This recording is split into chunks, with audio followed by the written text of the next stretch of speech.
Bonjour à tous, je vous propose ce matin de suivre un colloque organisé ici au Sénat sur le bicamérisme à la française.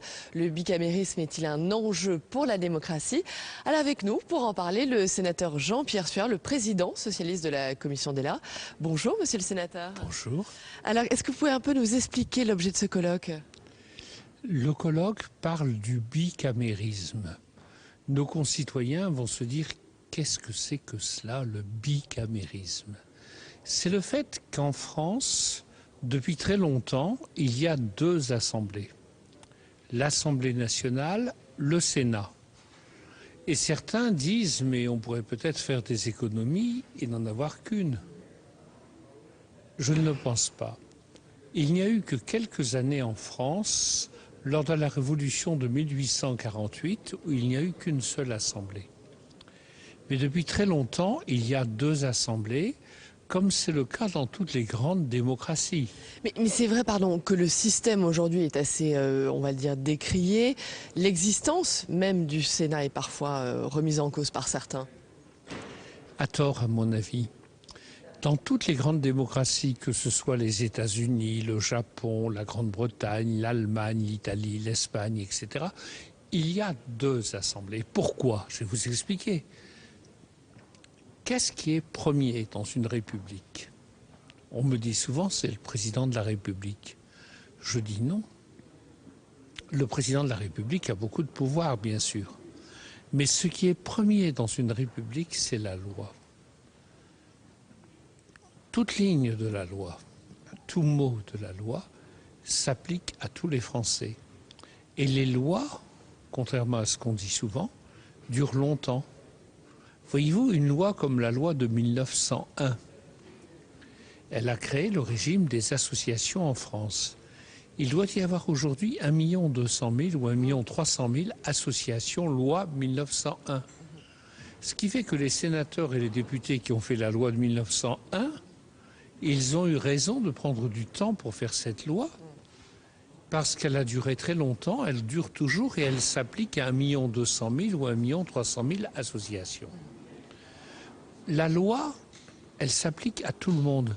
Lorsqu'il y a une loi sur les retraites qui est votée, le lendemain, tous les gens viennent me voir en disant: et alors moi, quand vais-je partir? Dans quelles conditions? Si vous avez une loi sur la sécurité sociale, le lendemain, est-ce que ce médicament va être remboursé? Les journées d'hôpital, etc. Autrement dit, la loi, le code de la route, vous savez que c'est une loi. La loi, c'est le quotidien de chaque Français. C'est le quotidien de chaque Français. Et pour cela, on a besoin d'être... Et depuis le matin jusqu'au soir, on est toujours régi par la loi. Alors, le problème est le suivant. Si vous avez une seule assemblée, vous avez une lecture dans une assemblée. Mais ça ne suffit pas du tout, parce que la Constitution prévoit qu'une loi, elle arrive par exemple à l'Assemblée nationale, qui l'examine, qui fait un texte. Ce texte revient au Sénat, qui l'examine, qui fait un texte. Puis ça revient à l'Assemblée nationale, qui travaille sur le travail du Sénat. Puis ça revient au Sénat. Alors ça pourrait continuer comme ça jusqu'à la Saint-Glinglin. Mais en vérité, le gouvernement a la faculté de convoquer une commission mixte paritaire. Qu'est-ce que c'est qu'une commission mixte paritaire? C'est une commission dans laquelle il y a 7 députés, 7 sénateurs dans une salle, et ils doivent se mettre d'accord. S'ils ne se mettent pas d'accord, ça recommence, la navette. S'ils se mettent d'accord, il faut que ça revienne au Sénat, à l'Assemblée, etc. Mais vous allez me dire, c'est très long. Mais il est normal que ce soit long. Parce que la navette, ce qui fait qu'on va d'une assemblée à une autre, de l'autre à la première, de la première à la seconde, c'est ce qui fait qu'au fil de ces séances, au fil du temps, la loi se polit, elle s'améliore. Vous savez, la loi, elle n'est pas faite par les juristes, elle est faite dans le feu du débat. Elle est faite dans un processus que je qualifierais de discursif. Et le problème, c'est de passer du discursif, du débat, au normatif. Et pour arriver à une loi qui soit bonne, qui soit belle, qui soit bien faite, qui soit intelligible, il faut du temps. Et les navettes où on va d'une assemblée à l'autre et de l'autre à la première et ainsi de suite, c'est exactement comme la mer qui polit le galet. C'est-à-dire que peu à peu, la loi se fait, elle s'écrit comme une norme qui va s'appliquer parfois pendant 10 ans, parfois pendant 50 ans, parfois pendant 100 ans, parfois davantage, à tous les Français.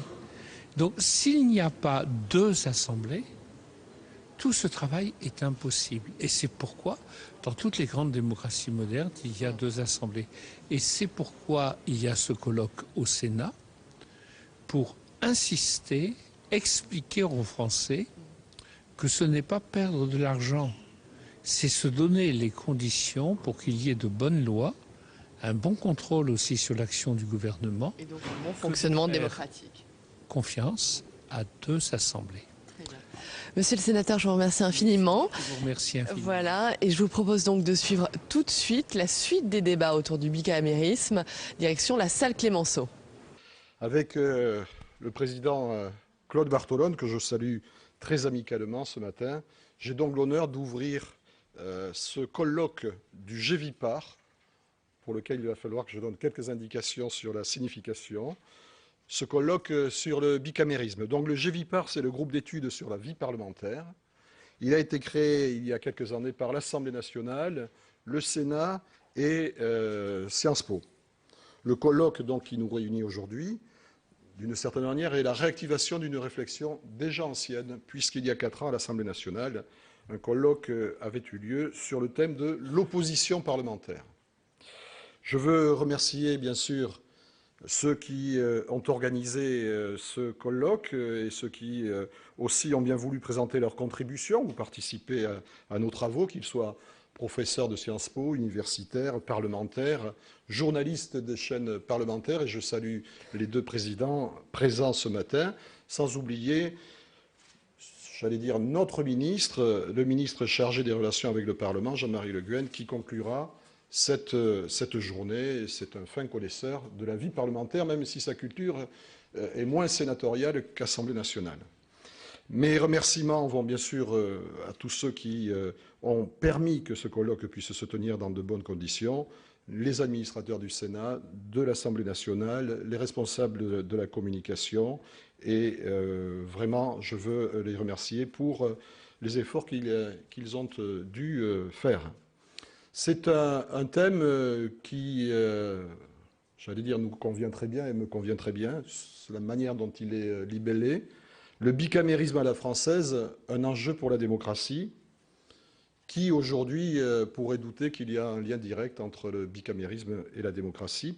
Le bicamérisme en France, c'est 2 siècles d'histoire, 2 assemblées, on l'a souvent dit, c'est plus de parlement, et plus de parlement, je le crois, j'en suis persuadé, c'est plus de démocratie. Je ne vous surprendrai pas, en tout cas le président du Sénat peut pas, je crois, ne peut pas vous surprendre de ce point de vue-là. Je vais tâcher de vous montrer que 2 chambres, ce n'est pas de trop, et que notre histoire républicaine est intimement liée à l'évolution du bicamérisme en France. Chacun peut avoir son point de vue, et ce point de vue-là, cette conviction pour le bicamérisme, c'est une idée très forte qui m'anime depuis mon plus jeune âge, j'allais dire, depuis mes études universitaires, bien avant que j'ai eu à l'esprit, que je puisse avoir à l'esprit d'être un jour sénateur et encore moins président du Sénat, tous pour des raisons que je vais essayer de vous expliquer.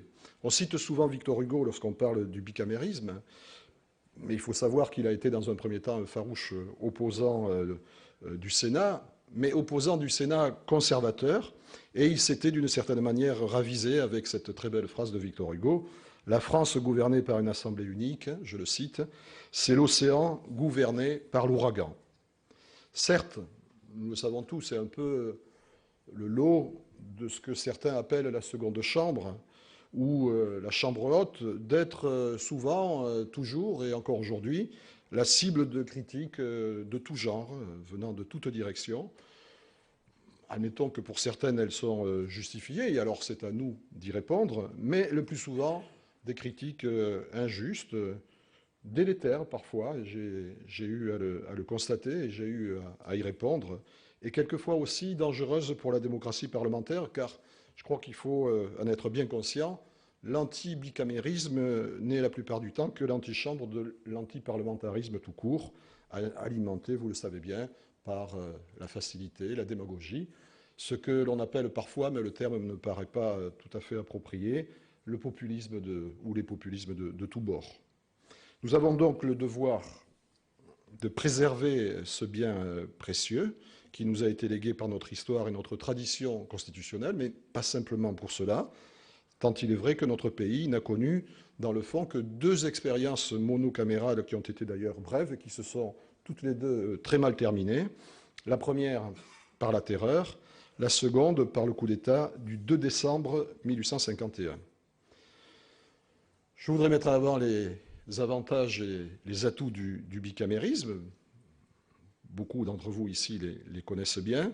D'abord, le double examen des textes législatifs grâce à la mécanique de la navette, avec bien sûr comme objectif la qualité de la loi et un meilleur respect de la démocratie. La loi est une norme trop importante pour être examinée par une seule assemblée, sans dialogue, sans contradiction, et il m'arrive de le dire assez souvent, de manière forcément expéditive. Double regard aussi sur l'action du gouvernement, puisqu'à des degrés divers, l'exécutif est responsable à la fois devant l'Assemblée nationale, on le sait bien, mais aussi devant le Sénat, et je crois qu'il y a là une garantie supplémentaire pour la démocratie. En digne héritier de Montesquieu, nous aimons que le pouvoir arrête le pouvoir, d'où notre attachement républicain à ce juste équilibre. Telle est la finalité essentielle, résumée trop rapidement, du bicamérisme, qui institutionnalise le dialogue entre les 2 assemblées, qui permet la conciliation des points de vue et la recherche de solutions qui soient la meilleure expression possible de la volonté générale. Nous le constatons tous les jours, et Claude Bartolone pourra en témoigner, au Parlement, nul ne peut avoir raison tout seul. Le bicamérisme, j'en suis aussi profondément convaincu, et à l'usage, est un gage d'efficacité de l'action publique.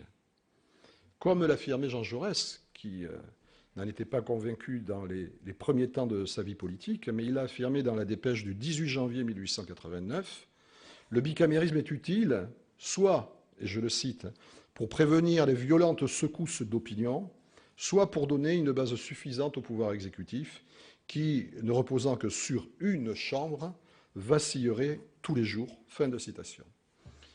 Je crois que le bicamérisme offre enfin l'avantage d'une double représentation du citoyen, représentation directe du Palais Bourbon, indirecte au Palais du Luxembourg, par l'intermédiaire des collectivités territoriales de la République. C'est là la différence. C'est cette différence de mode d'élection qui constitue la principale spécificité du bicamérisme à la française et qui fonde la complémentarité entre nos 2 assemblées. Cette complémentarité, elle résulte également d'un calendrier électoral à des rythmes différents pour chaque assemblée. À la différence de l'Assemblée nationale qui vit d'une certaine manière une symbiose avec le gouvernement, symbiose parfois qui peut s'approcher de la confrontation, mais tout de même au rythme du gouvernement, le Sénat voit son rôle institutionnel évoluer en fonction de sa composition politique. Ici, les majorités ne s'imposent pas, elles se construisent.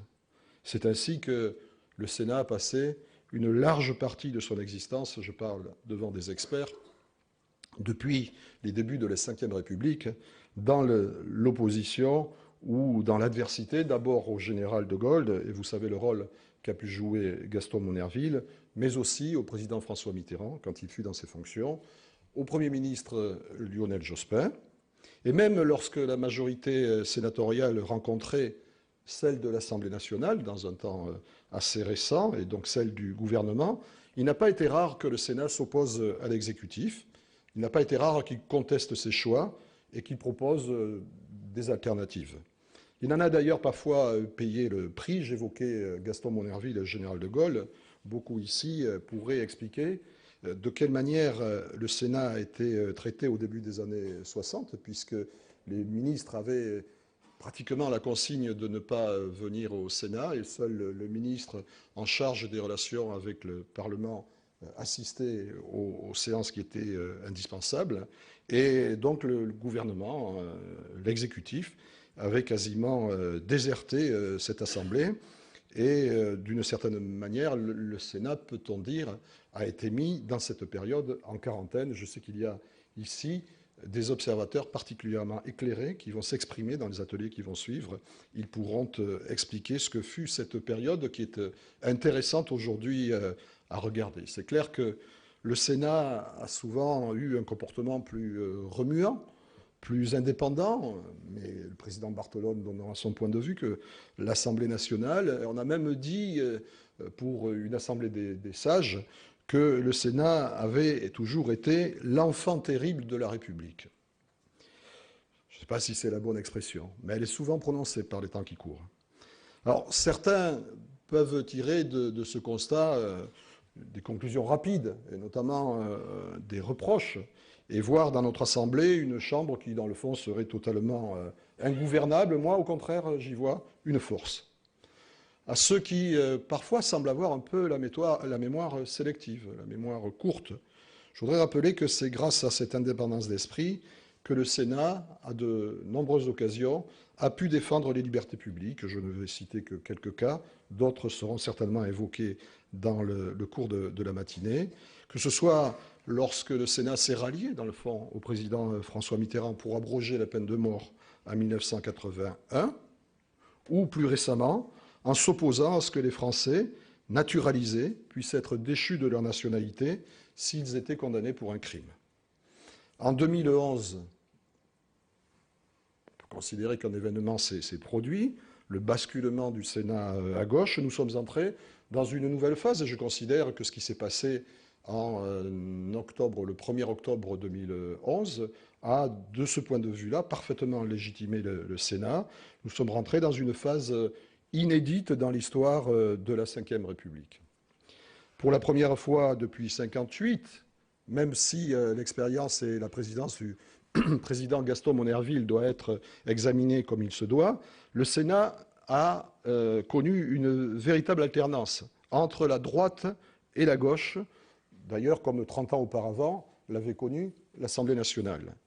Pour autant, on a bien compris que la majorité sénatoriale actuelle de 2011 était différente de la majorité gouvernementale élue en 2012 à l'Assemblée nationale. C'est parfois un peu difficile de devoir se répéter systématiquement, y compris devant des observateurs avisés, pour leur faire remarquer, lorsque pour eux le non-vote du Sénat intervient, bien que la majorité qui soutient le gouvernement n'est pas exactement celle qui assure la gouvernance ici, qui fait partie donc de la majorité sénatoriale. Mais je pense qu'entre nous, il n'y a pas de problème ce matin pour le comprendre. Et je vous avoue et je confesse que cela est plus difficile et que cela a rendu plus incertain et moins cohérent le positionnement politique du Sénat, victime de ce que je pourrais appeler d'un rapport de force quelquefois volatile. Malgré tout, nous avons souvent pu trouver un accord avec le gouvernement et l'Assemblée nationale pour voter un grand nombre de textes gouvernementaux et pour promouvoir des initiatives législatives d'importance. Je vais citer comme cela la première loi, par exemple, du groupe écologiste d'ailleurs, sur les lanceurs d'alerte. Nous avons, il y a, c'était hier encore, voté ici dans un climat, je crois, tout à fait à la hauteur de ce que le Sénat représente aujourd'hui dans la République, la loi d'avenir sur l'agriculture, qui fut un beau moment de débat parlementaire. Et puis il y a les chiffres aussi, hein. Je crois que beaucoup ne les ont pas en tête, mais les chiffres, eux, ils ne mentent pas. En 2013, la navette, c'est-à-dire la participation du Sénat aux textes qui ont été votés, a fonctionné pour plus de 8 textes sur 10. Et sur les 19 propositions de loi définitivement adoptées par le Parlement, Sénat, Assemblée nationale, 13 sur ces 19 avaient pris leur source au Sénat. Ainsi, je crois que nous sommes parvenus, là aussi, je laisse à ceux qui ont utilisé ce terme la responsabilité de son nom, nous sommes parvenus à une forme de bicamérisme décomplexé qui nous a permis de faire entendre la voix du Sénat sans pour autant tomber dans une situation de blocage stérile. Nos deux assemblées, si elles concourent à l'élaboration de la loi, j'espère l'avoir montré, mais aussi au contrôle du gouvernement, n'en sont pas moins différentes. Et d'ailleurs, quoi de plus normal? Le Sénat ne saurait être le clone, la copie conforme, le décalque de l'Assemblée nationale. Montesquieu, que j'ai déjà cité, soulignait lui-même que les deux chambres composant le Parlement devaient avoir, je le cite, des vues et des intérêts séparés. Pour autant, je ne parlerai pas ici de bicamérisme différencié, car je suis attaché plus que tout autre au principe de parité entre nos deux assemblées, dans le respect de nos différences.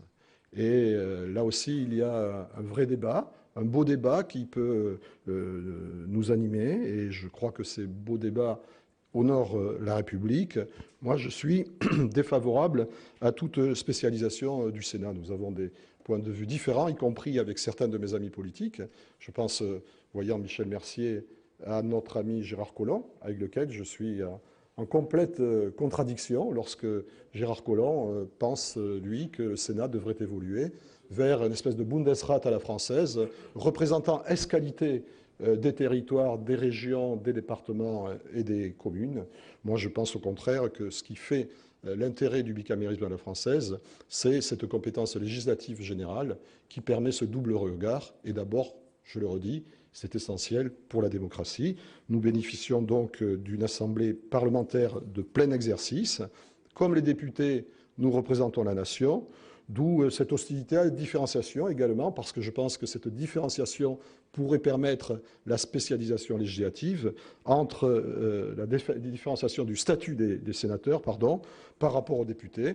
Et j'ai eu l'occasion de m'exprimer, mais je redis que ce débat est légitime et j'admets que l'on puisse ne pas être d'accord avec nous, notamment sur la question du cumul des mandats, où il y aurait une spécificité sénatoriale avec donc ce cumul avec une fonction exécutive locale. Je dis pourquoi j'y suis opposé et j'entends ceux qui peuvent avoir un avis différent. Si nous avons la volonté commune de préserver la richesse démocratique de notre bicamérisme, encore faut-il, je voudrais le souligner également, nous engager à l'exemplarité, sans refuser a priori la rénovation de notre fonctionnement. Moi, je suis un défenseur du bicamérisme, mais je souhaite un bicamérisme rénové. Je suis un petit peu dans le fond comme Victor Hugo, je ne suis pas défenseur d'un bicamérisme conservateur. Nous devons rechercher un Parlement plus moderne, plus proche des préoccupations du quotidien, plus en phase avec les évolutions de notre société. Je crois que la pire des erreurs serait de prêter le flanc, dans le fond, aux caricatures dont je parlais à l'instant, et d'ignorer ces reproches qui nous sont adressés, je le redis très souvent injustement, alors qu'au contraire, nous avons à y répondre et d'une certaine manière à rendre des comptes. La crise terrible que traverse notre pays nous oblige à cette forme d'exemplarité. Je crois que nous n'avons pas, nous, sénateurs, et je sais que beaucoup de mes collègues le partagent, nous n'avons pas à avoir peur du changement. L'immobilisme peut faire prospérer, dans le fond, une idée ancienne, et nous avons tous en tête le référendum de 1969, l'idée de la suppression du Sénat, c'est-à-dire de sa fusion avec le Conseil économique, social et environnemental, ou encore, je le redis, l'idée de la limitation drastique, on voit bien ce qui va se passer en Italie peut-être, car ça va être long, même en Italie, la limitation drastique de ses pouvoirs. Alors certes, la qualité des travaux du Sénat est mise en avant par de nombreux observateurs et de nombreux députés, collègues députés, m'ont souvent dit à quel point ils appréciaient le travail que pouvait effectuer le Sénat pour faire en sorte que les lois que nous votons soient des lois qui puissent s'appliquer tout simplement. Quelquefois, c'est pas vraiment évident. Mais je crois que même si ce constat, dans notre rapport dans la qualité de la loi, nous honore, il risque un jour de ne plus suffire. Il ne s'agit pas seulement d'un problème d'image ou de communication, mais aussi, je crois, d'une question de fond sur notre fonctionnement et la lisibilité de nos travaux. Avec la réforme intervenue en 2013, nous avons fait un bout du chemin de ce point de vue-là, en mettant en place un mode de scrutin plus démocratique, parce que je pense qu'en étendant la proportionnelle, nous avons, en revenant à la proportionnelle à 3 qui avait cours avant qu'elle ne soit modifiée pour être remontée à 4, de ce point de vue-là, nous avons renforcé le pluralisme, je veux dire à 3 départements, pardon, d'utiliser un langage d'initié pour les sénateurs, Donc vous savez que depuis 2013, nous sommes revenus à un scrutin proportionnel pour les élections sénatoriales dans les départements à 3 sénateurs. Là, je suis peut-être un peu plus clair. Et donc nous avons renforcé le pluralisme et la parité et nous avons mieux assuré l'égalité des citoyens devant le suffrage grâce à un plus juste équilibre entre les territoires. Dès 2011, je voudrais le signaler, nous avons aussi eu à cœur de nous engager dans la voie de la sobriété financière, la baisse de notre budget, effort qui avait déjà été réalisé par mes prédécesseurs, mais que nous avons largement contribué à accentuer, la baisse de notre budget, la certification de nos comptes par la Cour des comptes, beaucoup d'autres mesures encore, sont autant de réponses aux interrogations légitimes des citoyens. Nous pouvons aussi être fiers d'avoir été les premiers, à cette époque-là, à mener des réformes ambitieuses pour prévenir les conflits d'intérêts, notamment en rendant publiques les déclarations d'intérêt des sénateurs dès l'été 2012. Et l'Assemblée nationale et le président Barthelone sont allés exactement dans le même sens. Plus récemment, nous avons réouvert, dans la perspective du Sénat de demain, le chantier de nos méthodes de travail. Nous avions d'ailleurs eu une concertation et un échange avec le président de l'Assemblée nationale pour faire en sorte que les réflexions que nous pouvons mener soient des réflexions qui soient menées en parallèle et qui convergent, et non pas des réflexions qui pourraient s'opposer. Nos méthodes de travail, elles sont souvent mal comprises, et c'est vrai, je parle devant certains de mes collègues qui ont été des acteurs directs, que l'expérience des 5 ans de révision constitutionnelle depuis 2008, que je n'ai pas voté, que d'autres ont voté, mais dans cette réforme constitutionnelle, j'y vois des éléments positifs. C'était que l'équilibre général qui m'a mené à ne pas le voter. Nous avons dû mettre en œuvre, ici comme je crois à l'Assemblée nationale, un inventaire de la situation dans laquelle nous nous trouvons, car en conférence des présidents ou parmi les sénateurs, nous sommes nombreux souvent à voir les problèmes qui sont posés aujourd'hui par le temps parlementaire qui souvent est un temps qui provoque beaucoup de frustration et également ne permet pas de légiférer dans des conditions, je dirais, de grande sérénité. Donc il y a des progrès qui restent à faire sur la voie d'une légitimité renforcée de notre bicamérisme. C'est pourquoi je suis très heureux de cette matinée. Je suis sûr que les interventions et les discussions qui jalonneront la journée ouvriront des pistes de réflexion pour nous aider à améliorer encore notre système parlementaire. En conclusion, je voudrais vous dire une conviction, et puis vous savez, les convictions, elles sont toujours illustrées par de grands moments. Je me souviens lorsque l'Afrique du Sud a mis fin au régime de l'apartheid, Nelson Mandela étant le responsable de ce pays, ils ont souhaité, dès leur accès à la démocratie, mettre en place un bicamérisme et beaucoup ici pourraient témoigner de la venue au Sénat ici de la République à Paris de démocrates sud-africains venus s'inspirer de l'expérience française pour faire en sorte que leur pays opte définitivement vers un régime démocratique. Je crois donc que le bicamérisme est une idée d'avenir, une idée qui a beaucoup, je crois, porteuse de beaucoup d'espoir, car je crois que le bicamérisme constitue la meilleure réponse, dans le fond, à la complexité de notre société, et aussi, vous allez certainement y faire allusion, à la diversité de ce qu'est la France, à la diversité de nos territoires. Je vous remercie. Monsieur le Président du Sénat, cher Jean-Pierre, Monsieur le Président de la FNSSP, mes chers collègues députés ou sénateurs, messieurs les professeurs, mesdames et messieurs, chers amis, c'est avec plaisir que j'ai accepté d'ouvrir avec Jean-Pierre Bel ce colloque consacré au bicamérisme à la française. Pourtant, ma position, vous en conviendrez, n'est pas des plus confortables, puisque je préside l'Assemblée nationale, où les critiques qui s'expriment à l'égard du Sénat sont parfois vives, et cela même si elles émanent souvent de futurs sénateurs.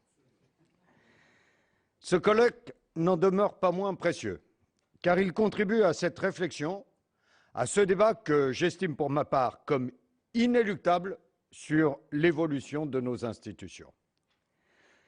Les métamorphoses de la société, l'introduction du quinquennat, la révision constitutionnelle de 2008, la perspective de la fin du cumul des mandats, tout nous oblige à penser ou à repenser le fonctionnement à venir de notre démocratie. Vous en doutez, je ne suis pas venu ici pour vous délivrer un message négatif sur le bicamérisme. Sans évoquer l'excellence des relations que j'entretiens avec mon homologue et ami Jean-Pierre Bel, je reste convaincu de l'utilité de la navette parlementaire qui participe à la maturation des idées, à l'équilibre des délibérations et à la qualité de la législation, à condition qu'elle soit totalement assumée et que l'on ne soit pas les uns et les autres dans l'idée de se dire « bon, on renvoie au Sénat et on verra l'écriture après. On renvoie au Conseil constitutionnel et on se prononcera après. » Il faut que dans ce bicamérisme assumé, la navette ne soit pas une excuse, mais soit un moment d'amélioration de la loi dès la première lecture dans chacune des assemblées. Je note d'ailleurs que le Sénat suscite aujourd'hui moins de critiques qu'il n'en suscitait hier. Sans doute parce que l'histoire récente a montré qu'il pouvait changer, qu'il n'était plus cette anomalie que dénonçait en son temps le Premier ministre Lionel Jospin. À quoi cette expression renvoyait-elle d'ailleurs? Au fait qu'à l'époque, toute alternance politique semblait impossible. Quand la gauche perd, elle perd tout. Quand la droite perd tout, elle conserve le Sénat, pouvait ainsi écrire le regretté Guy Carcassonne. Mais le Grand Conseil des communes de France, comme l'appelait Gambetta, l'Assemblée du Seigle et de la Châtaigne, selon l'expression de Maurice Duverger, a enfin connu l'alternance. Pas simplement en raison des élections, qui ont à l'époque modifié la majorité des assemblées locales, mais aussi parce que la sociologie des élus locaux, notamment municipaux, a évolué. Dès lors, assimiler la seconde chambre et conservatisme n'a plus de sens. Si j'utilise ce terme de seconde chambre, ce n'est pas pour être désobligeant, mais je ne peux me résoudre à utiliser l'expression de haute assemblée, qui fait référence à la monarchie, à une époque où la seconde chambre représentait l'aristocratie, époque que nous sommes peu ici, je pense, à regretter. Puisque le Sénat n'a plus de vocation conservatrice ou aristocratique, c'est ailleurs qu'il nous faut rechercher la raison d'être du bicamérisme à la française. Tout d'abord, nul ne peut nier l'ancrage historique de la seconde chambre dans notre pays. Depuis le Directoire, quelle que soit la nature du régime considéré, le bicamérisme a le plus souvent caractérisé, sous des avatars divers, le système institutionnel français. Il fait ainsi partie de notre ADN démocratique. Le droit comparé nous montre que souvent l'existence de deux assemblées se justifie par le caractère fédéral de l'État. L'une des chambres représente la population, tandis que l'autre représente les entités fédérées. Je pense bien entendu aux États-Unis d'Amérique, à l'Allemagne et à bien d'autres pays qui partagent cette analyse et cette organisation. Bien sûr, la France est un État unitaire, mais c'est bien cette prise en compte des territoires de notre pays qui justifie le bicamérisme, du moins si l'on en croit la Constitution, dont l'article 24 dispose « Le Sénat assure la représentation des collectivités territoriales de la République ». Par conséquent, le Parlement comprend l'Assemblée nationale et le Sénat. L'Assemblée, élue au suffrage direct, représente directement la population. Le Sénat, élu au suffrage indirect, par les élus locaux, mais aussi, entre autres, par les députés, représente les collectivités territoriales. Deux assemblées qui concourent au vote de la loi, au contrôle de l'action du gouvernement et à l'évaluation des politiques publiques. Deux assemblées qui, cependant, compte tenu de la spécificité de leur mission et de leur mode d'élection, ne sont pas sur un strict pied d'égalité. Aujourd'hui, la question est de savoir si nos deux assemblées, par-delà la spécificité de leur mission, seront capables de répondre aux défis du présent, car je ne cesse de le dire, nous ne vivons pas une crise, nous sommes entrés dans un nouveau monde. L'individu a changé, le temps s'est accéléré, les espaces ont été reconfigurés, les exigences des citoyens se sont modifiées. Face à ces évolutions, les institutions de la Ve République font bien souvent l'objet de critiques. Le Parlement n'échappe pas à la règle, il est attaqué tant sur son efficacité que sur sa fonction de représentation. Certes, l'époque et l'espace médiatique ne sont pas propices aux institutions collectives, pas plus qu'ils ne sont propices au temps long de la procédure parlementaire. L'époque préfère l'incarnation et le direct.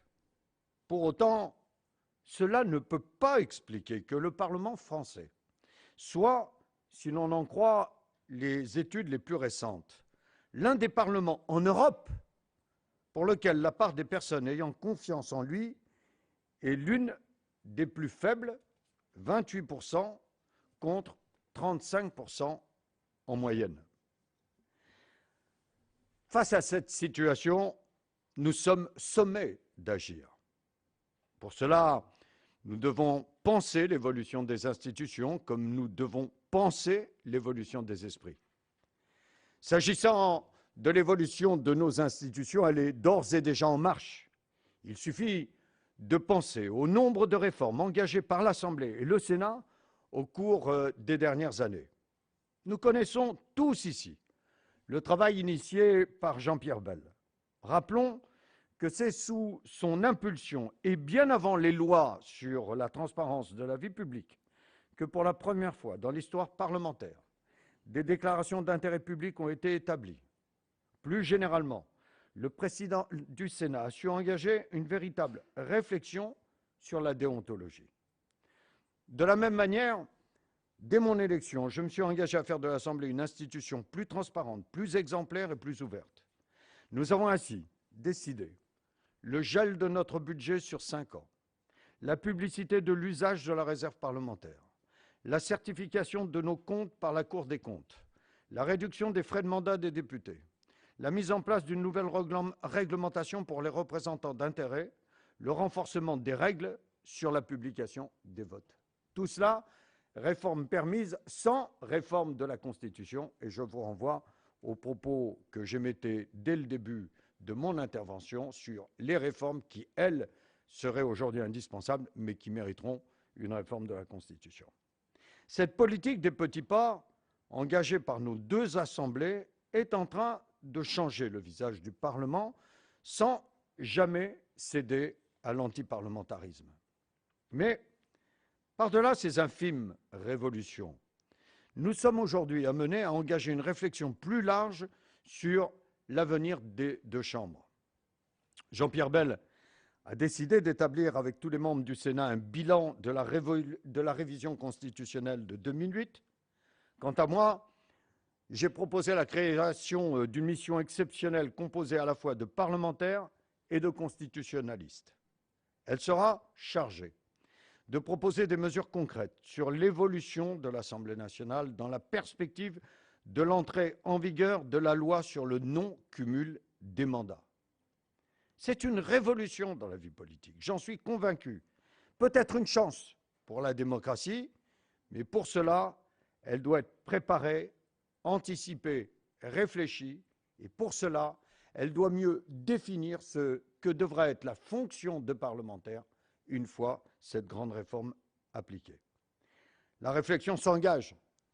Tous les sujets devront être mis sur la table, qu'il s'agisse des missions, comme des pouvoirs du Parlement, du rôle de chacune des deux chambres, de la procédure législative, des moyens affectés aux députés et aux sénateurs, mais aussi, je le dis devant vous, la question du nombre de parlementaires. Enfin, Je crois qu'il est temps de remettre notre démocratie à l'endroit.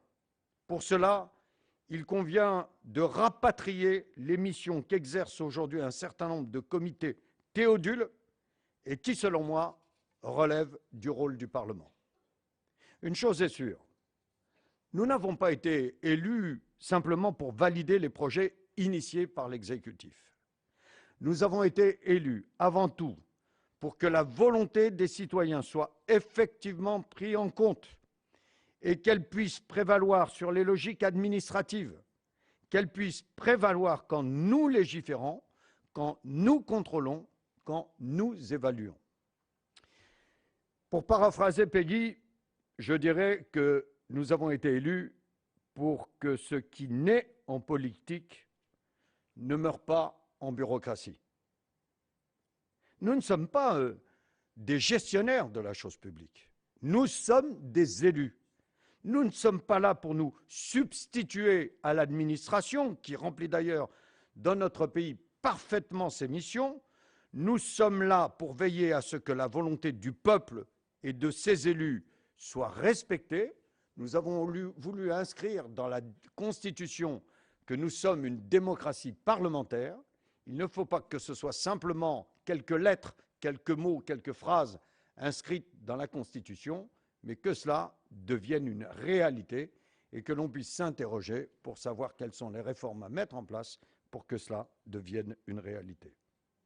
Voilà pourquoi le bicamérisme est si important, car il permet à cette volonté de pleinement s'exprimer. Car le bicamérisme, c'est l'alliance de la puissance quasi sacrée dans notre pays du suffrage universel direct avec la richesse de nos territoires. C'est la vie et l'histoire des individus ancrés dans la diversité de notre géographie. Ainsi, si je devais répondre à la question « Qu'est-ce que le bicamérisme ?», je répondrais « Le bicamérisme, c'est la traduction institutionnelle de ce qui caractérise notre pays, l'unité dans la diversité. » Vous allez maintenant parcourir l'histoire, recueillir le point de vue des acteurs de la procédure parlementaire, des professeurs de droit ainsi que des médias. C'est à travers tous ces prismes que vous serez en mesure de faire un bilan de ce qu'est le bicamérisme à la française. Je vous souhaite une bonne journée de travail, car ces questions sont essentielles pour le Parlement et donc pour notre pays. Voilà pourquoi je remercie sincèrement les organisateurs de ce colloque de les avoir inscrites à notre du jour. Je les remercie d'autant plus que je suis persuadé que cette manière de revisiter nos institutions et la Constitution seront un gage d'efficacité pour renforcer notre démocratie, seront certainement un sujet, même si pour le moment tout cela paraît trop lointain, qui sera au cœur de la prochaine campagne des élections présidentielles. Merci.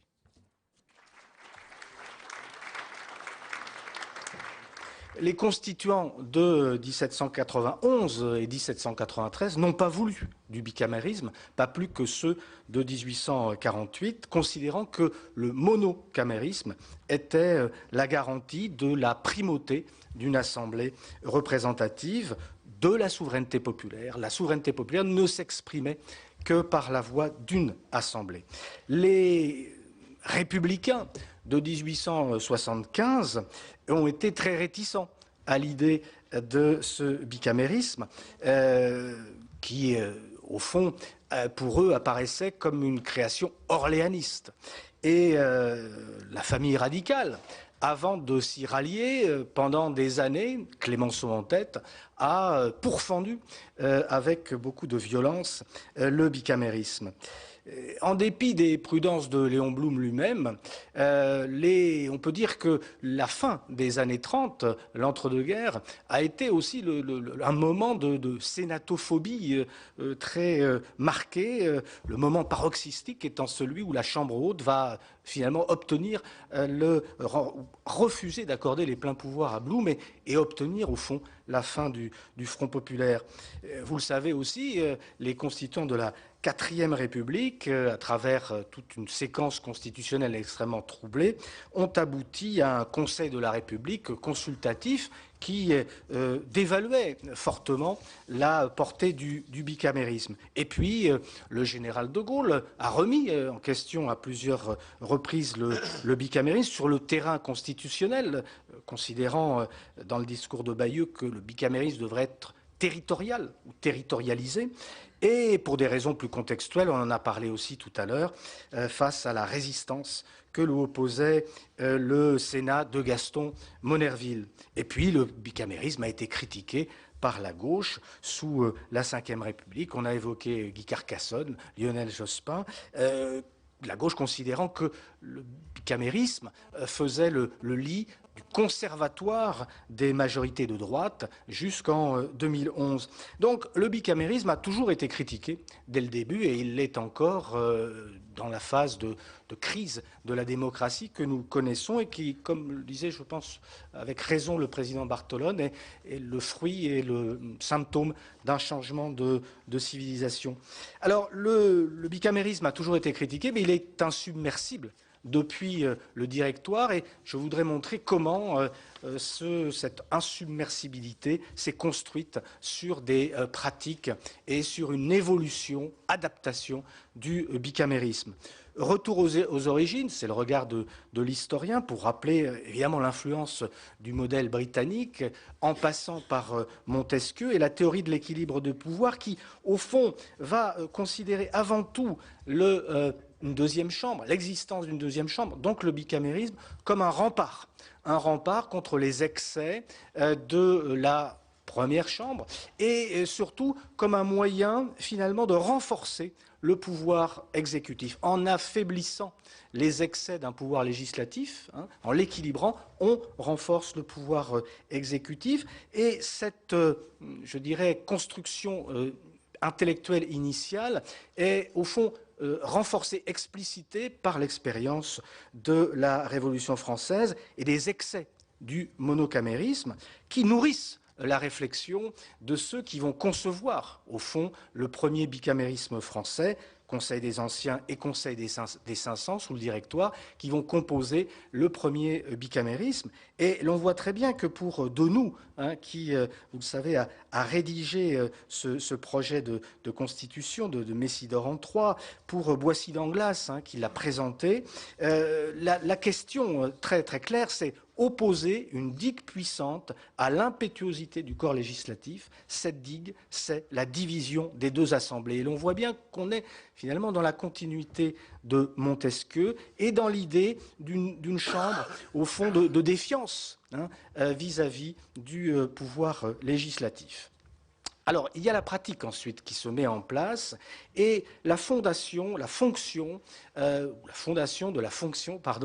de validation au fond, de ce que doit être le bicamérisme. Le Conseil des Anciens a la même légitimité que le Conseil des 500. Ils sont élus par les mêmes assemblées électorales. Ils doivent siéger en même temps. Et le Conseil des Anciens dispose d'une capacité de blocage législatif. C'est lui, au fond, qui valide le processus législatif du Conseil des 500, qui doit attendre une année en cas de rejet d'une résolution.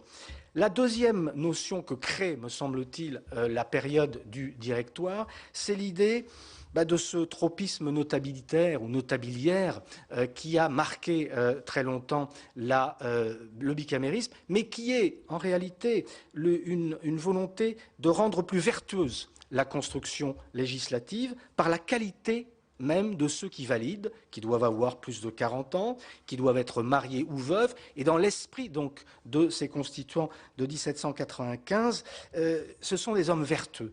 Et c'est cette vertu qui permet la sagesse, la modération et l'amélioration qualitative de la production législative. À partir de ce modèle du Directoire, le reste est adaptation et amélioration du système. Je passe sur les périodes impériales où le bicamérisme est en fait noyé dans un multicamérisme contrôlé par le pouvoir exécutif. La période fondatrice, la période fondamentale, me semble-t-il, on ne l'a peut-être pas assez évoqué ici, mais c'est finalement assez logique, c'est quand même celle des monarchies censitaires, puisque les chartes de 1814 et de 1830, vous le savez, inventent véritablement ce qu'est le gouvernement représentatif à travers un certain nombre de pratiques constitutionnelles et vont véritablement inventer, co-instaurer la coproduction législative bicamérale. C'est à partir de ce moment-là, véritablement, que la deuxième chambre participe à la production législative.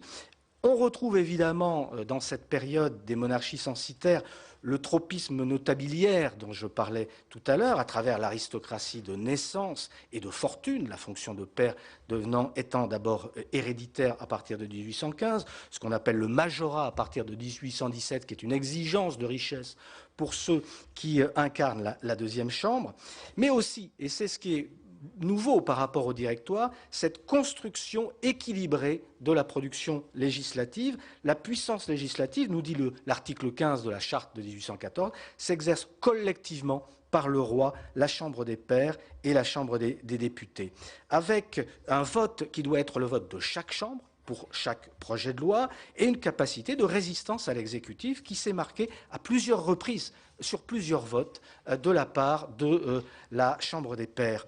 Évidemment, il y a des limites dans cette période fondatrice, des limites qui sont celles d'abord de la priorité à la Chambre des députés. Le droit d'amendement des pairs est très limité sous la période des monarchies censitaires, et surtout une limitation qui vient de l'exécutif, puisque c'est l'exécutif qui est à l'initiative des lois, et c'est l'exécutif qui s'assure de la docilité de la Chambre des pairs avec ces fameuses fournées de pairs, c'est-à-dire ces nominations de pairs incessantes qui permettent de domestiquer véritablement la Chambre des pairs, aboutissant à la loi du 29 décembre 1831, que vous connaissez tous, et qui finit par voter l'abolition de l'hérédité des pairs et rend au fond la Chambre des pairs malléable à merci au profit du monarque. Ce qui fait dire à Saint-Marc Girardin en novembre 1845, vous avez par le vice inhérent aux catégories une hiérarchie de fonctionnaires retraités. Et à ce moment-là, il est vrai, à la fin de la monarchie de Juillet, que la Chambre des pairs est devenue une sorte de chambre des fonctionnaires retraités, ce qu'elle est loin d'être aujourd'hui, je le précise. La deuxième phase d'adaptation est celle, bien sûr, de la démocratie parlementaire. Et là, je distinguerai, pour aller très très vite, vous me pardonnerez de traiter toutes ces choses au galop, quatre étapes majeures.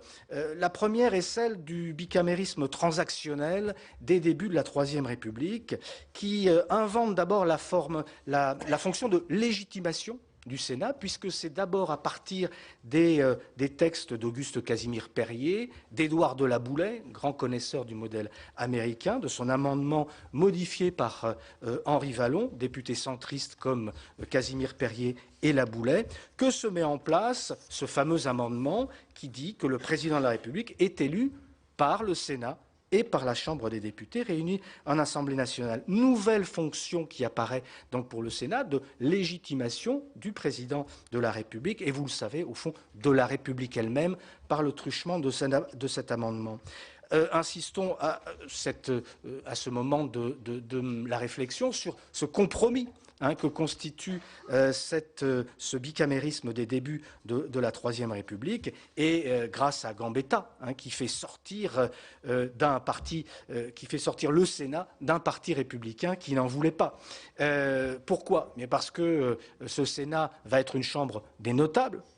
3/4 des membres sont élus pour 9 ans. Les fameux inamovibles qui constituent une partie du Sénat de la Troisième République.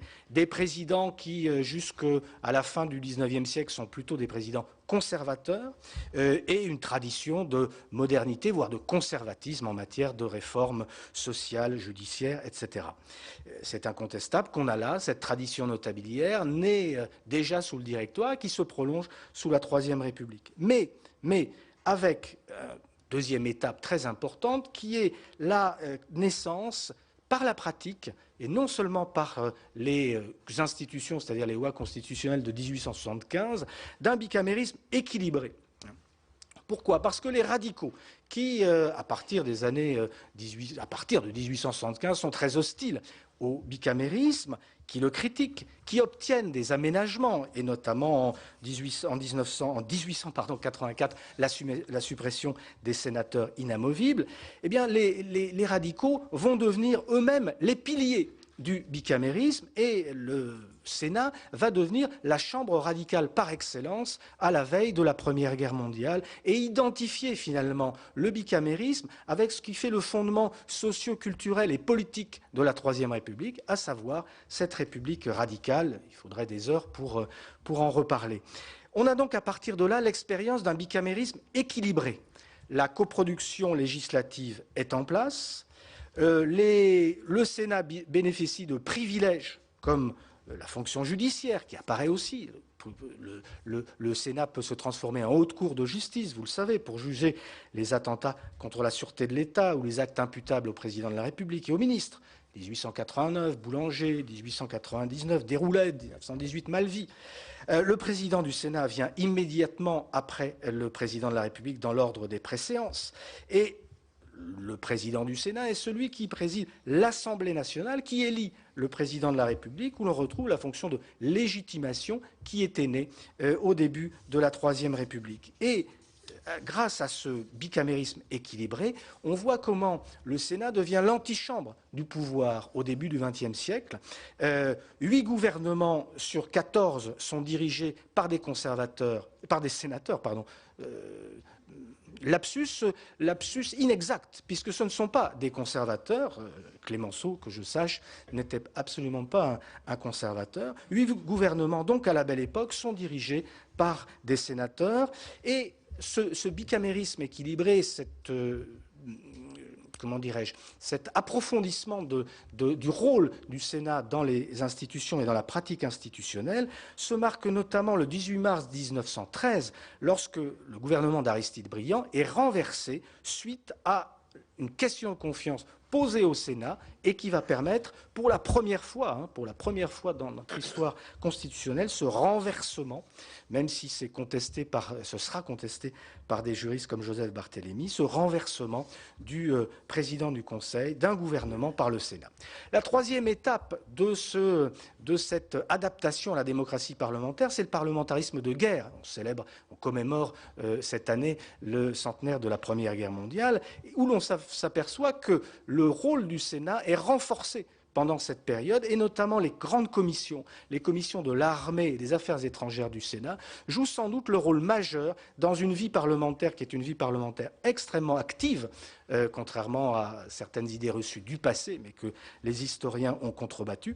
Ce rôle des commissions sénatoriales est fondamental, notamment la commission de l'armée, présidée par Georges Clémenceau, qui procède par exemple à 125 auditions de différents membres du gouvernement pendant la période de décembre 1914 à novembre 1918, et les archives du Sénat témoignent de cette richesse. Donc la période de la guerre, de la Première Guerre mondiale, a renforcé encore ce rôle du Sénat dans la pratique constitutionnelle.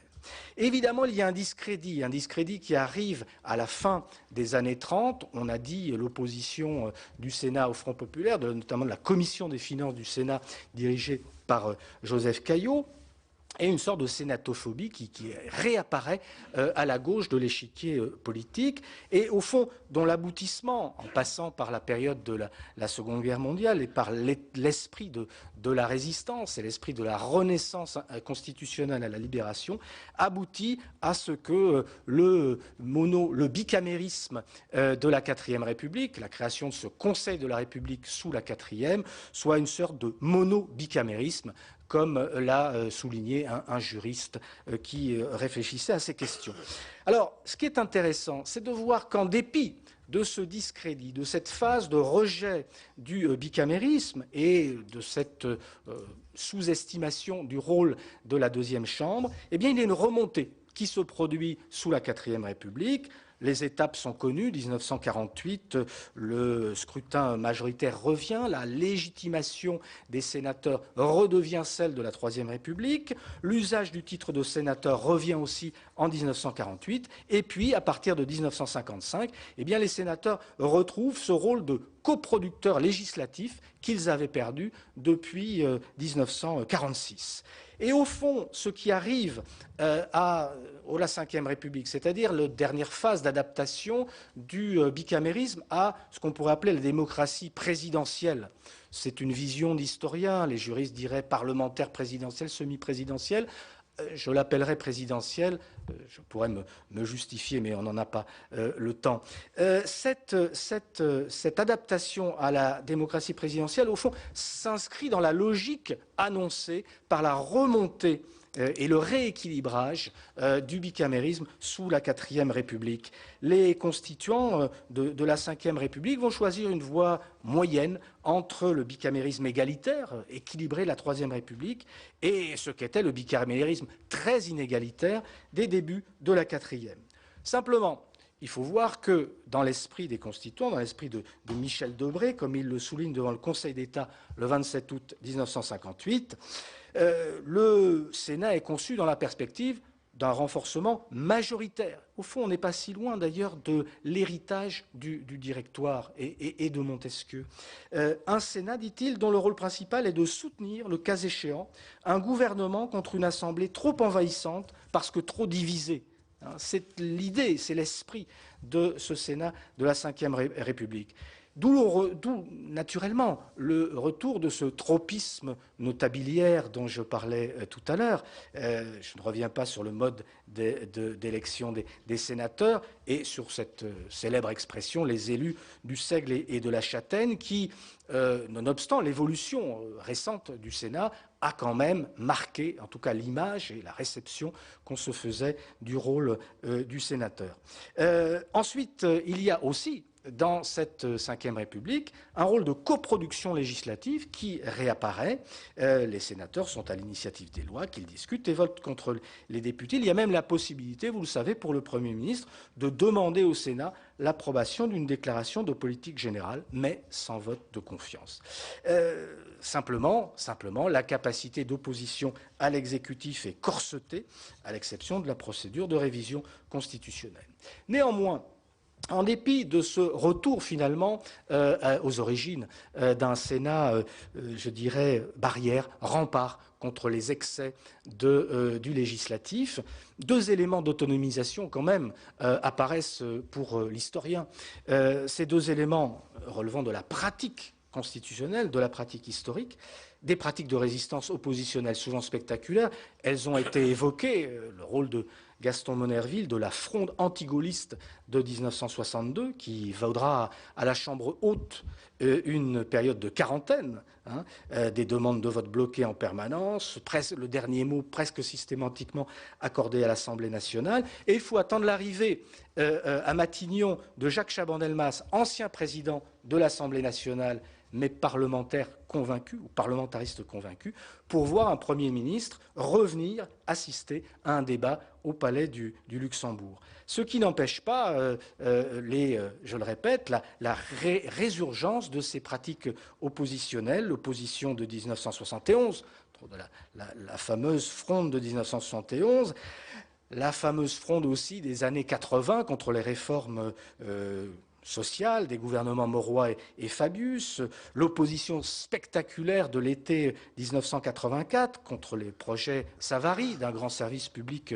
unifié, la question préalable du 8 août 1984, tout cela traduit bien cette effervescence oppositionnelle, cette capacité oppositionnelle dont fait preuve le Sénat de la Ve République, et on l'a rappelé depuis 2011 aussi face à des pouvoirs plus récents. Le deuxième élément d'autonomisation qui découle, là encore, d'un regard historique, eh bien, c'est tout simplement la découverte de l'alternance, la découverte de l'alternance qui est une grande innovation, on en a parlé tout à l'heure. On la doit beaucoup à la loi de juillet 2003, me semble-t-il, puisque en augmentant le poids du suffrage proportionnel, du scrutin proportionnel dans l'élection des sénateurs, eh bien, on permet un rééquilibrage que l'évolution politique, évidemment, a accentué.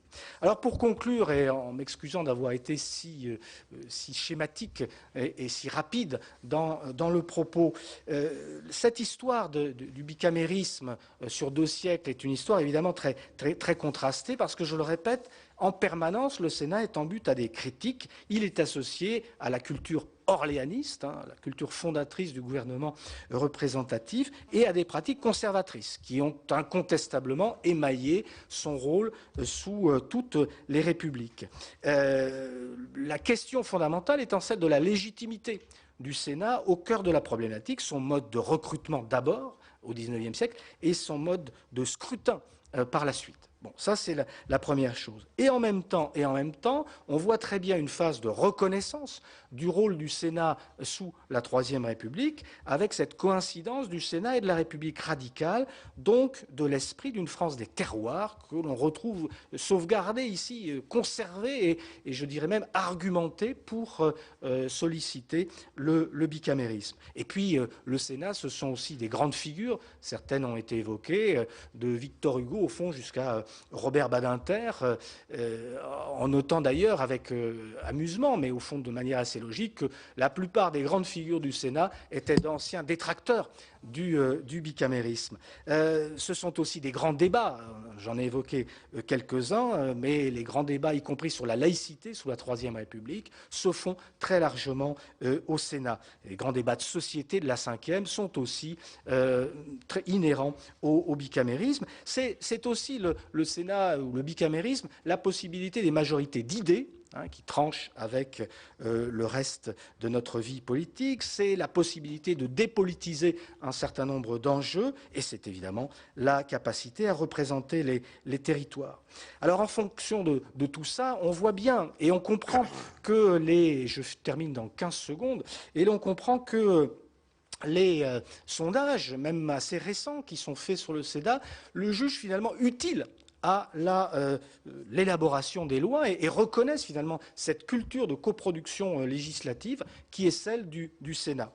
En revanche, on voit très bien que ces sondages le jugent très peu représentatif, le jugent très peu moderne, et l'on voit bien là qu'il y a des enjeux de légitimité qui se posent au Sénat d'aujourd'hui, des enjeux d'efficacité qui se posent à lui, et des enjeux qui tiennent à l'image d'opacité, d'abus qui a pu lui être associé, qui a pu être associé au bicamérisme. Là, on entre dans un terrain qui a déjà été défriché par les présidents et sur lequel je ne vais pas m'aventurer. Simplement, on voit bien qu'il y a là un enjeu d'information, un enjeu de pédagogie, un enjeu de rénovation.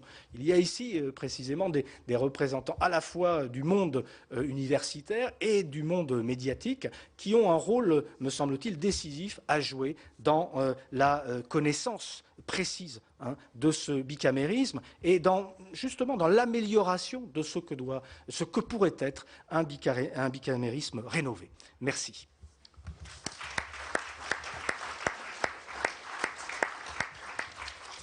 Alors la parole est maintenant à Monsieur De Rosier qui va nous transporter hors de France.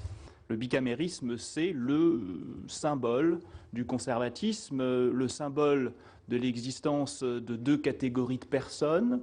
Et d'ailleurs, lorsqu'il a été introduit en France, le Sénat, par la Constitution de l'an 8, portait le nom officiellement de Sénat conservateur. Il ne fallait pas y voir là, bien évidemment, un côté politique et bien davantage un côté juridique conservateur de la chose constitutionnelle, mais néanmoins cet aspect, cette dimension conservatrice s'est poursuivie au fil des âges, au point que encore aujourd'hui on s'interroge de savoir si le Sénat et le bicamérisme français est véritablement progressiste. En dehors de nos frontières, disais-je, le bicamérisme est synonyme de conservatisme en ce que il est apparu en Grande-Bretagne, au Royaume-Uni, pour séparer le peuple bourgeois et chevalier de la noblesse et du clergé. Et c'est ainsi que l'on a commencé à parler d'une chambre basse et d'une chambre haute. Et d'ailleurs, lorsque Charles-Louis de Secondat, baron de la Brède et de Montesquieu, présenta le bicamérisme dans son célèbre De l'esprit des lois, et il ne fallait pas compter sur lui, bien entendu, avec un nom pareil, pour faire œuvre de progressisme, et il justifia ce bicamérisme par son esprit conservateur. Je cite brièvement, il y a toujours dans un État des gens distingués par la naissance, les richesses ou les honneurs, et pour synthétiser, ils ne doivent pas se mélanger avec le bas peuple. Il faut leur offrir une chambre spécifique. C'est là l'origine de cette double représentation, notamment en dehors de nos frontières. Et sans doute peut-être parce qu'il y a cette dimension conservatrice, le bicamérisme aujourd'hui en Europe n'est absolument pas prédominant. C'est le monocamérisme qui prédomine. Dans les 28 États de l'Union européenne, il y en a 15 qui sont monocaméraux et 13 qui sont bicaméraux. Presque une égalité. Mais si l'on va au-delà et que l'on regarde les 5 États qui pourraient devenir membres de l'Union prochainement, ils sont tous monocaméraux, et si l'on élargit ensuite au-delà des États qui ne sont pas membres de l'Union européenne mais qui sont en Europe, ils sont tous, là encore, non pas tous, il y en a 5 qui sont monocaméraux et 5 qui sont bicaméraux, ce qui porte au total à 25 États monocaméraux et 18 États bicaméraux. Qu'est-ce que vient justifier alors le bicamérisme ? Quelles interrogations peut-on avoir? Y aurait-il notamment, puisque l'on parle d'une représentation de la nation, d'une représentation des territoires, y a-t-il un lien précisément entre la taille de l'État par son territoire et la taille de l'État par sa population qui pourrait déboucher sur un bicamérisme? De prime abord, on pourrait trouver un tel lien, et on ne s'étonne pas qu'un pays tel que Malte, qui fait 316 km² pour 400 000 habitants, soit monocaméral, de même pour Luxembourg, Chypre ou le Danemark, et à l'inverse, on ne s'étonne pas que les États parmi les plus grands d'Europe soient bicamérales, tels la Russie, bien entendu, plus grand pays du monde et fédération, la France, plus grand pays de l'Union européenne, ou encore l'Allemagne, l'Espagne ou le Royaume-Uni, les plus grands pays par leur taille ou leur population ne sont pas monocaméraux, sont bicaméraux. Mais on a néanmoins des surprises. La Turquie, par exemple, qui est l'un des plus grands États d'Europe, avec 783 000 km² et 76,7 millions d'habitants, est un État monocaméral. De même, l'Ukraine, qui est l'État le plus grand de l'Europe continentale, avec 603 000 km², en dehors de la Russie bien sûr, est un État monocaméral. Et dans l'Union européenne, la Grèce, qui est un État relativement grand et peuplé, est un État monocaméral, ou encore la Suède ou la Finlande. À l'inverse, surprise dans l'autre sens, la Slovénie, qui fait partie des plus petits États d'Europe, avec 20 000 km² et 2 millions d'habitants, est un État bicaméral, ou encore l'Irlande, qui ne compte que 4,5 millions d'habitants et 70 000 km², est un État bicaméral. Voilà, je ne rentrerai pas davantage dans ces études statistiques et cette description géographique de l'Europe, mais je voulais dresser rapidement ce petit portrait. Alors, quels sont les enjeux du bicamérisme moderne en dehors de France? Eh bien, le bicamérisme, c'est au Parlement, et donc à l'instar de tout Parlement, c'est représenter, légiférer et contrôler, les 3 missions classiques d'un Parlement, et avec un bicamérisme, c'est représenter, légiférer, contrôler doublement, à double voix, avec 2 chambres. Il s'agit donc aujourd'hui de dépasser ce conservatisme par une nouvelle légitimité du bicamérisme qui ne repose pas sur une différence de corps, sur une différence de sang, mais sur autre chose, par exemple le territoire. Et au-delà de cette légitimité, une justification à ce bicamérisme. Pourquoi existe-t-il? Que vient-il faire? Et en quoi est-il utile? Eh bien, ce sont ces différentes questions que je vais essayer de vous présenter brièvement en évoquant, en étudiant la légitimité du bicamérisme, en vous démontrant qu'il est effectivement légitimé, puis sa justification, en vous exposant en quoi est-ce qu'il est justifié, et vous aurez compris que moi-même je suis un horrible conservateur puisque je tombe dans ce plan en deux parties qui sera également suivi de deux sous-parties, d'une part un bicamérisme légitimé et d'autre part un bicamérisme justifié. Cette légitimité du bicamérisme, dans un premier temps, repose bien évidemment sur sa représentation, sur ce que représentent les deux chambres du Parlement. Et s'il y a deux chambres, c'est que la représentativité est différenciée. Elle ne représente pas la même chose. Et cette différenciation est véritablement recherchée. Une représentativité différenciée d'une part et une différenciation recherchée d'autre part, seront les deux temps de cette première partie. Une représentativité différenciée, cette légitimité différente est la raison d'être du bicamérisme. Que ce soit dans les temps anciens, comme au XIVe siècle, lorsque, pour la première fois, le Parlement d'Angleterre s'est réuni en deux chambres sous le règne d'Édouard III, c'était pour, comme je le disais, ne pas mêler deux catégories de personnes au sang différent qui ne devaient donc pas se mélanger. Et aujourd'hui, cette raison d'être a disparu, sauf en Angleterre, mais on cherche encore à différencier les légitimités, notamment en faisant reposer pas seulement, mais dans la plupart des cas, sur une légitimité du peuple d'une part et du territoire d'autre part. Cela a pour conséquence immédiate que ce que l'on appelle parfois le bicamérisme égalitaire et que l'on décrit pour évoquer soit l'Italie jusqu'à aujourd'hui, les États-Unis ou même la France quelque part fait office d'un exemple de bicamérisme égalitaire, est parfaitement inexact. Le bicamérisme égalitaire n'existe pas, ne peut pas exister, puisque ce à quoi on fait référence en disant cela, c'est éventuellement la législation, la procédure législative, mais ce n'est pas la seule mission d'un Parlement. Il y a représenté et contrôlé, comme je le disais tout à l'heure, et dans ces autres missions, il y a toujours au moins une différenciation nécessaire, sinon le bicamérisme ne se justifierait absolument pas, on ferait deux fois exactement la même chambre. C'est dans la représentation, dans la représentativité, il y a une légitimité nécessairement différente, et sans avoir étudié tous les États du monde qui ont des parlements bicaméraux, je suis assez prêt à parier pour dire qu'il n'y en a aucun qui présente un Parlement avec deux chambres reposant exactement sur la même légitimité. Cette différenciation, donc, est également recherchée. Recherchée parce que l'on souhaite créer une double représentation. Si le Parlement représente la nation dans les démocraties modernes, la nation renvoie à une représentation du peuple et d'autre chose. De quoi? De quoi, et ensuite, comment représenter cette autre chose? Traditionnellement, classiquement, ce sont les territoires que l'on représente, mais pas toujours. On représente également, parfois, des catégories de personnes. Alors une double représentation de quoi d'abord? Comme je le disais, des territoires ou d'une catégorie de personnes.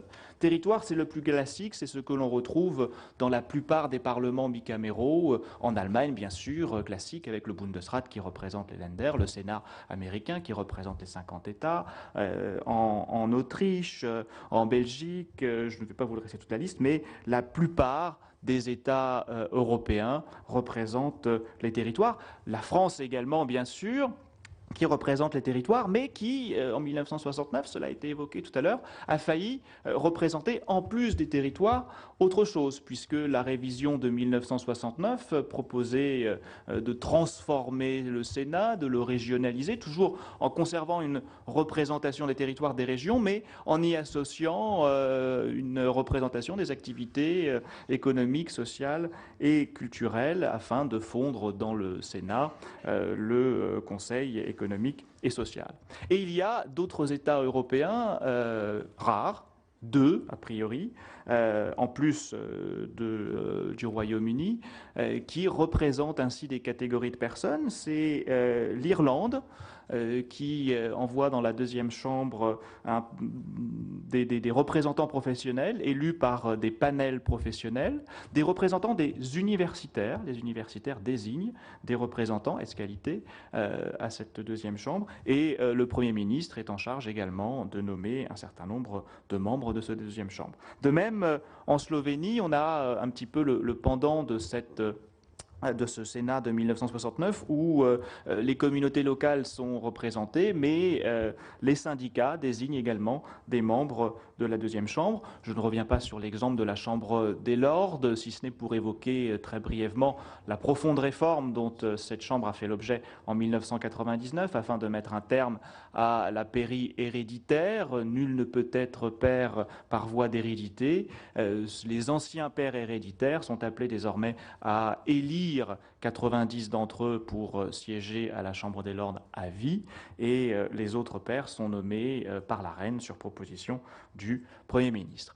Un quatrième et dernier exemple qui mérite d'être mentionné, qui n'est pas encore dans l'Union européenne, qui pourra la rejoindre un jour, c'est celui de la Bosnie-Herzégovine, où la deuxième chambre, vous connaissez cette particularité de la Bosnie-Herzégovine qui réunit en réalité presque 3 États, ou en tout cas 3 ethnies. Eh bien, la deuxième chambre représente précisément ces 3 ethnies, bosniaques, serbes et croates, à raison de 5 membres par ethnie. Alors, double représentation de quoi? Je l'ai dit, territoire aux catégories de personnes. Double représentation, comment? Classiquement, on a une désignation par l'élection, ce qui est conforme à la démocratie, qu'elle soit directe ou indirecte, et généralement, lorsqu'il s'agit d'une représentation du territoire, la base est alors régionale, alors qu'elle est inscrite nationalement, je dis inscrite nationalement parce qu'il y a des circonscriptions, mais dans une perspective nationale pour la première chambre, celle représentant le peuple, tandis que lorsqu'il s'agit de représenter les territoires, la base d'élection est régionale. Que ce soit au suffrage universel direct ou au suffrage universel indirect, on a un petit peu de tout, et parfois les deux qui se mélangent, comme en Belgique ou en Espagne. Mais il arrive également qu'il s'agisse de membres nommés ou de membres de droit. J'avais cité les membres nommés par le Premier ministre en Irlande tout à l'heure. Les membres de droit, c'est l'exemple classique du Bundesrat allemand, où ce sont des représentants du gouvernement des différents Länder, dont le nombre de représentants varie en fonction de la population du Land en question et de son poids au Bundesrat. De même, autre exemple encore qui fait figure de grande exception, bien sûr, c'est l'exemple britannique avec la Chambre des Lords, où il n'y a pratiquement que des membres nommés, puisque certes, les pairs héréditaires élisent 90 d'entre eux, mais bon, ils ont quand même été pairs héréditaires à un moment donné de leur vie, et cela résulte d'une nomination. Voilà comment ce bicamérisme est légitimé, et ce que je dis à propos du bicamérisme hors de France me paraît tout aussi valable et éclairer le bicamérisme français. Ce bicamérisme, en plus d'être légitimé, est également justifié. Lorsque l'on crée une double représentation, c'est pour des fins spécifiques, pour un objectif particulier. On assigne des missions au Parlement, des missions aux 2 chambres, au-delà de la représentation, cette mission du contrôle et cette mission de la législation. Et ces missions peuvent être soit différenciées en fonction des 2 chambres, soit dédoublées, et elles sont alors quasiment identiques dans les 2 chambres. Voyons ce qu'il en est des missions différenciées et des missions dédoublées. Des missions différenciées, je procéderai systématiquement dans ces 2 temps, en analysant d'une part la différenciation dans la législation et puis la différenciation dans le contrôle. différenciation dans la législation, c'est-à-dire des compétences différentes affectées à chacune des deux chambres dans la procédure législative. Cela a un but très clair, c'est d'assurer l'efficacité de la décision.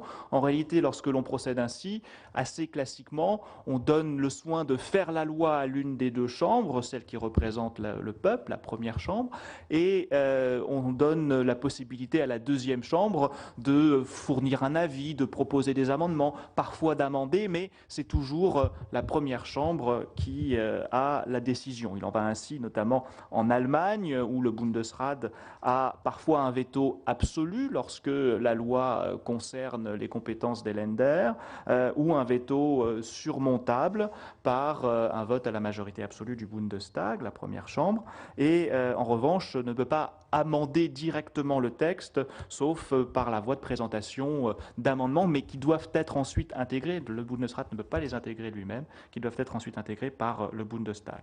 Il en va un petit peu différemment en Autriche et en Espagne, où les chambres ont également un veto suspensif seulement. Il peut toujours être surmonté par l'autre chambre, et en revanche un droit d'amendement. Et c'est également le cas du Royaume-Uni, où là, pour le coup, le veto de la Chambre des Lords est véritablement suspensif, en ce qu'il diffère le vote d'un an. Initialement, la Chambre des Lords avait un véritable droit de veto, et au début du XXe siècle, en 1911, si ma mémoire est exacte, on a supprimé ce droit de veto par un veto suspensif de 2 ans, rapporté à 1 an à la fin de la Seconde Guerre mondiale, en 1944, si ma mémoire est exacte, encore une fois. Mission différenciée également dans le contrôle. Ici, cette différenciation est quasi systématique et généralement importante. La logique est la suivante.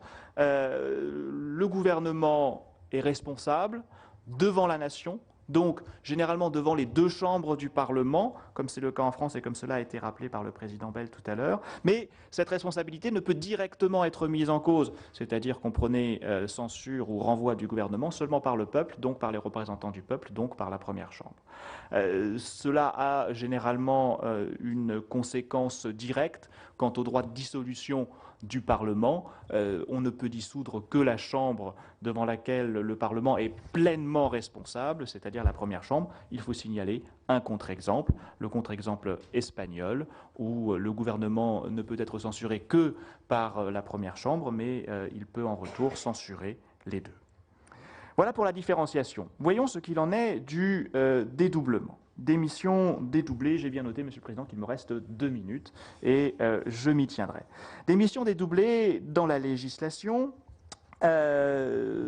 cela tend à rechercher une véritable discussion, associer pleinement la deuxième chambre à la discussion législative, mais cela n'est pas sans risquer un blocage. C'est pourquoi parfois l'inégalité est moindre et on les associe pleinement, tout en laissant un dernier mot in fine, comme en France, mais également en Belgique sur certaines matières à la première chambre. Le contre-exemple notoire ou l'exemple de l'égalité parfaite en matière législative, c'est l'Italie, et c'est la raison pour laquelle le Sénat italien est moribond aujourd'hui et qu'il risque fortement de disparaître dans les prochaines semaines ou dans les prochains mois. En revanche, il y a un domaine législatif où l'égalité est presque toujours parfaite, c'est le domaine constitutionnel, ou même dans les États où la deuxième chambre n'est que nommée ou composée de membres de droit, l'égalité est parfaite. Je pensais par exemple à l'Allemagne, mais ce n'est pas toujours le cas. En Espagne, en Autriche, la première chambre peut dépasser le vote de la première, même en matière de révision constitutionnelle. Quelques mots sur des missions dédoublées dans le contrôle. C'est là un dédoublement problématique. Je cite à nouveau l'exemple italien où le gouvernement est encore aujourd'hui responsable devant les deux chambres, Assemblée nationale et Sénat, ce qui lui impose de toujours composer avec différentes majorités et ce qui n'est pas sans expliquer l'instabilité gouvernementale italienne et à justifier cette phrase célèbre du nouveau président du Conseil qui a dit d'une part je suis le premier président du Conseil italien à ne pas pouvoir être membre de votre noble Assemblée, puisqu'il a 38 ans et qu'il faut en avoir 40 pour siéger au Sénat. Et d'autre part, je serai le dernier président du Conseil à susciter votre confiance, puisque je vais vous réformer et, entre guillemets, vous assassiner. Voilà pour ce panorama. Quelques mots conclusifs dans les quelques secondes qui me restent. Pour cette typologie, vous l'aurez compris, le bicamérisme aujourd'hui repose essentiellement sur la territorialité, et c'est pourquoi il me semble parfaitement impropre de parler de chambre haute et de chambre basse. Cela prône le conservatisme qui n'a plus lieu d'être en matière de bicamérisme, et que tout au long de ma communication, vous l'aurez entendu, je parlais de première et de deuxième chambre, ce qui me semble beaucoup plus justifié. Deuxième élément conclusif et dernier, ce bicamérisme est donc nécessairement inégalitaire, comme je vous l'ai démontré, et il présente certainement un enjeu pour la démocratie, une meilleure représentation, une meilleure législation, une meilleure qualité du contrôle et de la loi. Mais quand on se pose la question de savoir jusqu'où une chambre moins démocratique, puisque moins représentative du peuple, peut bloquer la décision d'une chambre pleinement représentative du peuple, jusqu'où une multiplication de la représentation démocratique n'entrave-t-elle pas la démocratie, exemple italien à l'appui, le bicamérisme, plus qu'un enjeu, présente véritablement un défi. Et j'espère que nous allons le relever aujourd'hui. Je vous remercie. Voilà, vous avez donc pu suivre ce colloque sur le bicamérisme à la française, le bicamérisme un enjeu pour la démocratie. Tout de suite, la suite de nos programmes sur Public Sénat.